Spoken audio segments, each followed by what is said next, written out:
Good day, Cogs. Judas Ex Machina, a machineofwords.com, and my broadcast today is brought to you by my novel, True Monsters, by Judas Ex Machina, available on Amazon and in print, as well as various other platforms.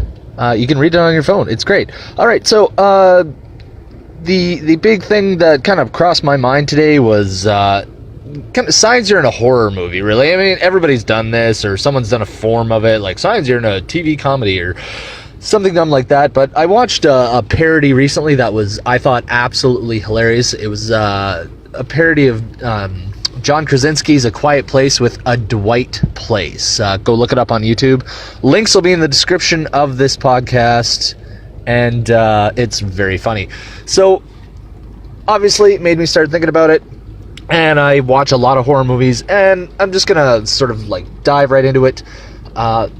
Signs I've figured out that I'm in a horror movie. Every time I've moved into a new place, if there's a room or door that's sealed shut and I can't get into it, it's crossed my mind that I'm probably going to be in a horror movie, because, you know, the landlord should really tell me something about that door, and if they don't want to tell me about that door, then, you know, there's something up about it.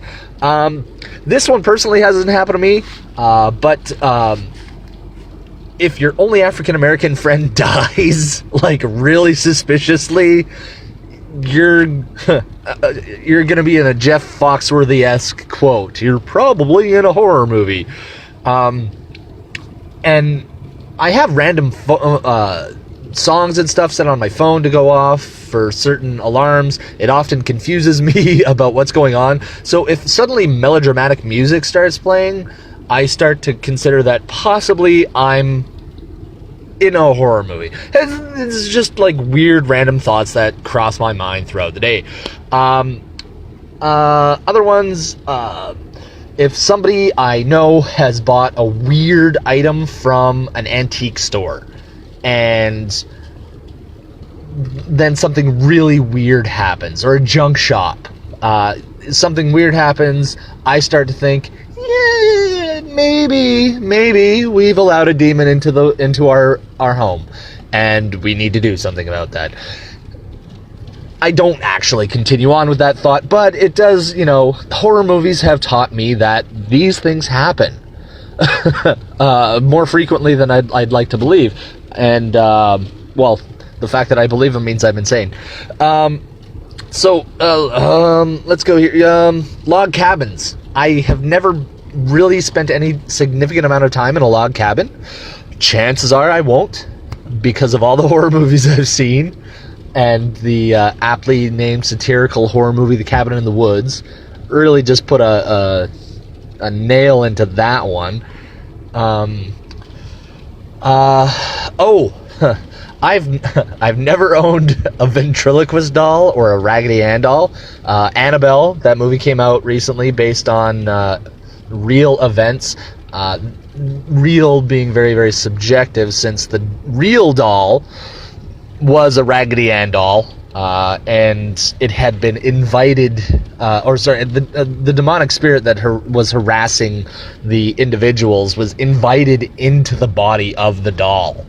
But, you know, that is neither here nor there. This is a movie critique. Ventriloquist dolls, dolls really of any kind, don't normally bother me. And I've never seen really anything happen. I've only seen that in movies.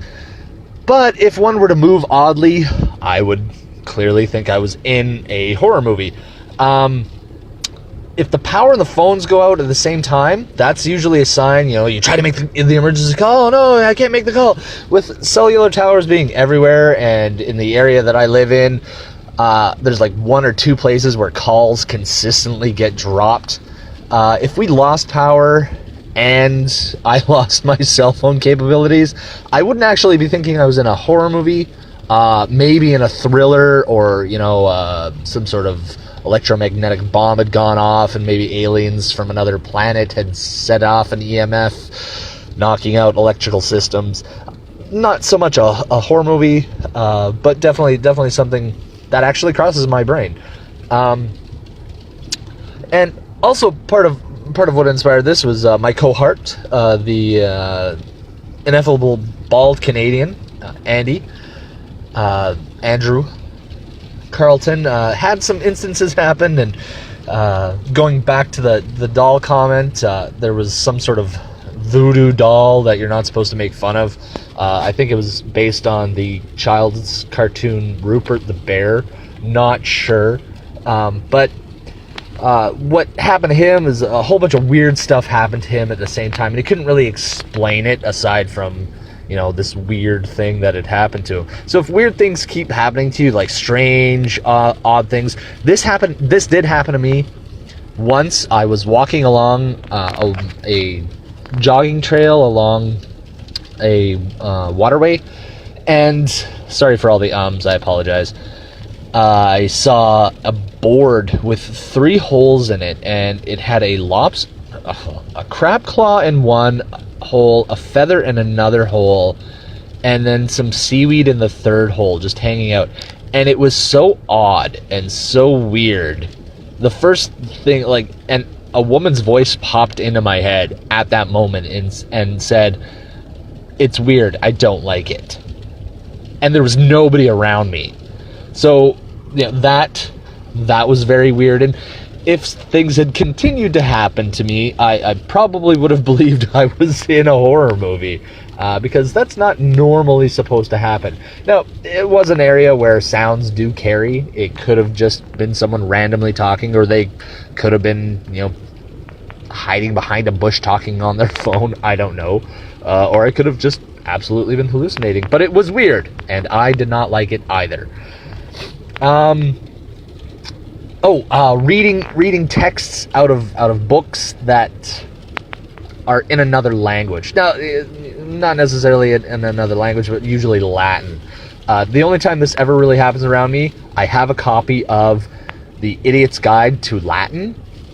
So that's really the only time that Latin would ever really be spoken around me, is if someone took that book and was like, "Oh, blah, blah, blah, blah, blah, homo indominus." I just said savage in Latin.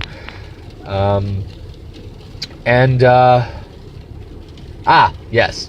This one happens to me slightly more frequently than I'd like to admit. I have family that lives in Iowa. Iowa is known for corn. Corn comes from cornfields. Cornfields are evil.